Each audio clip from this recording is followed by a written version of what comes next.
So how are you, Dr. Pramesh? I'm back in your cabin yet again, year after year. I know, Mahika, I can't believe it's been a year, but yeah, we've been good here. It's so challenging, can you imagine? Last year when I walked into the hospital and we were in the peak of COVID. And it's so strange because people gave me so much of, I think there was such a fear in everybody. Our life was so uncertain. We really didn't know where we were going. And I remember asking you, Dr. Pramesh, should we do the online fundraiser this year? Because there was no physical show. And you know, our physical show attracts a lot of attention. And year after year, we have a fundraiser where we do a live auction. We have doctors speaking, which didn't happen last year, and it's not happening this year either. And people are like, Mahika, you sure you really want to do it? It's COVID times. People have lost their jobs, and there was an uncertainty. And then I came and met you, and you made such a beautiful statement, which I have taken back, and I would like my viewers to know. And it's something from your heart. And you told me, Mahika, we don't even have the luxury to fear. And I was like, it was so deep. And I said, you know what, I am going to do the campaign online. It was challenging because my viewers had nothing to really see. There was no interaction with the audience. There was no cancer survivor talk. It was a digital platform. But I decided it's not how much we raise and we give it, it's the effort we put together, and especially COVID times, because that was the time you all really needed the funds. Absolutely. And please share with the viewers, because I know what the structure of the hospital is, and being COVID, it must have been such a difficult time. Yeah, it was incredibly difficult, especially last year when we met last. Yeah. And especially at the peak of the pandemic, there was so much of fear. And what I said was, as you mentioned, straight from the heart, because as healthcare providers, we did not really have the luxury of fear. We had to turn up every day. We had to make sure that our patients who trusted us so much got the care that they deserved.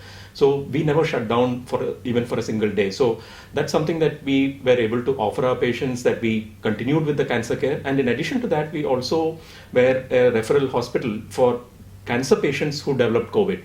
So patients from all over the state were referred to our hospital because we had the expertise to treat cancer. Correct. And in addition, we were treating COVID as well. So though we did this, our cancer care at no point suffered. And especially last year when travel was so much of a constraint, Yes. we need, and had to ensure that at no point we stopped our services. But that's commendable, because I remember asking you, because I read at the New York Times in America, the centers were closed. People were not given chemotherapy. I mean, the whole medical units were closed. And what happened, because the fear of COVID was so much that the cancer was rising. And my first question to you was Tata Memorial ever closed? And you told me, Mahika, we worked every single day. We didn't have the luxury of fear, and till today you are here doing the same thing. I mean, it's commendable that you were always available to give the treatment. You were always available here. The hospital was open. It's the people who were reluctant to come, maybe because of COVID or travel restrictions, because they couldn't reach the hospital. And now in our second wave, which is, I mean, when I came to you last year, we were in the peak of COVID. That's like right. it was like everything was so uncertain and nobody knew our tomorrow. And I just keep feeling like, imagine the person who has cancer, which is already such a difficult thing, and COVID. I mean, there's such a financial drain. You just lose that morale and that support. It's just so trying. Yeah, absolutely. And what you said is spot on, because with cancer, we can't even afford a few months of delay. Exactly. It goes from stage 1 to stage 4 within months, and we just can't afford to have these kind of delays coming into the treatment.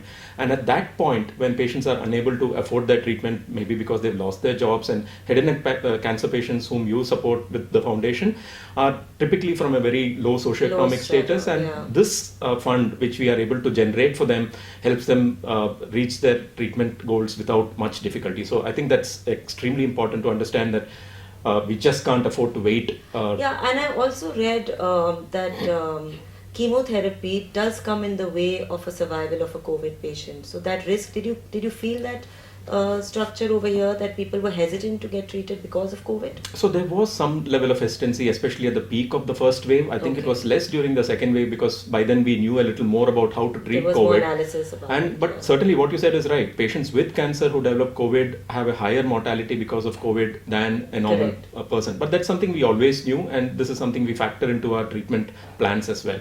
So if we feel that somebody is at very high risk of developing COVID, we might tailor the treatment so that they don't they don't they right. probably don't succumb to it and all. My God, it's just so much. And this is what I just want people to know, that we are so fortunate today to have survived this time and surviving it, and now we're all vaccinated. We're probably making it like a form and a new normal and a way of life and moving forward. But the people who have cancer, and it is so tough. I can just imagine day night how you guys battle to just survive, give life to another person. I mean, it's just so trying, and therefore I'm back again here with my this year's campaign, because every year we do this for the Tata Memorial Hospital, and I reach out to my viewers yet again for their amazing support, because they have been diligently supporting towards Tata Memorial. In fact, last year, which was such a challenging year, we still handed over, I think, about 54 lakhs, 70,000 rupees. And I really don't know how we did it. It's just the faith, and I'm so glad. Like I always say, every amount adds up. And when I was speaking with Dr. Devendra just now, he told me, Mahika, it was actually at the right time. Because giving the funds to the hospital is when the financial drain is so much, and there was so much of stress with the COVID and everything. I just feel like it just fit into the sphere of things.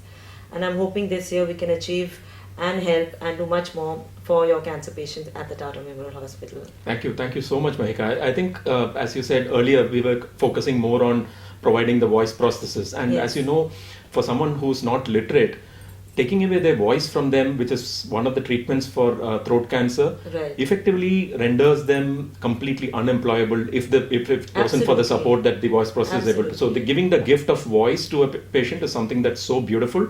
Correct. But over the last year, we've extended this beyond just the voice prosthesis. We are now supporting chemotherapy, we are supporting nutritional needs of these patients, and all of them go towards ensuring that we get good outcomes from our cancer treatment. So very, very grateful on behalf of the Tata Memorial to all your donors, your supporters who've been We with have you. to thank them. They have been very generous, and I'm blessed because I just feel the support is so overwhelming. Like even in a time like this, they have very generously donated and come forward.